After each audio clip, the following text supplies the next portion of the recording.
వరలక్ష్మి వ్రతం అసలు ఎలా చేయాలి?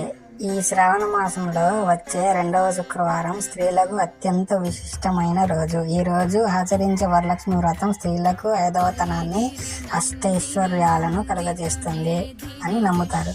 ముత్తైదువులు శుక్రవారం తెల్లవారుజామునే లేచి శుచిగా స్నానం చేసి పూజా మందిరాన్ని అలంకరించుకొని కలశం పెట్టి ఈ వ్రతం ఆచరిస్తారు. శ్రావణ మాసంలో ఈ వ్రతం ఆచరించడం వలన తమ కోరికలు నెరవేరుతాయని స్త్రీలు నమ్ముతారు. ఇంతటి పరమ పవిత్రమైన శ్రావణ శుక్రవారం వ్రత విధానం, కథ, పూజా విధానం, ఈ వ్రతపూర్వం వృత్తాంతం ఎలా అంటే, శ్రావణ మాసంలో వచ్చే 2వ శుక్రవారం చేసుకునే వ్రతాన్ని వరలక్ష్మి వ్రతం అని అంటారు. కైలాసంలో పార్వతీ పరమేశ్వరులు ఒకరోజు పాచికలాడారు. ఆ ఆటలో పార్వతి ఓడిపోయింది. దానితో పార్వతీ పరమేశ్వరులు ఇద్దరూ వాదులాడుకున్నారు.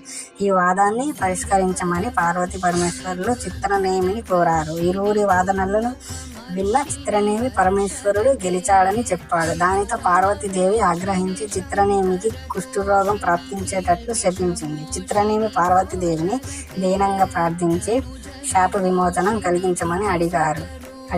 వరలక్ష్మి వ్రతము శ్రావణ పూర్ణిమ నాటి శుక్రవారం చేసినట్టయితే నీ రోగం పోతుందని పార్వతీదేవి శాప విమోచనం తెలియజేసింది. చిత్రనేమి ఆ విధంగా శుక్రవారం వ్రతమును ఆచరించి మేలు పొందాడు. ఈ వరలక్ష్మి వ్రతమును పార్వతీదేవి కూడా ఆచరించగా కుమారస్వామి జన్మించాడు.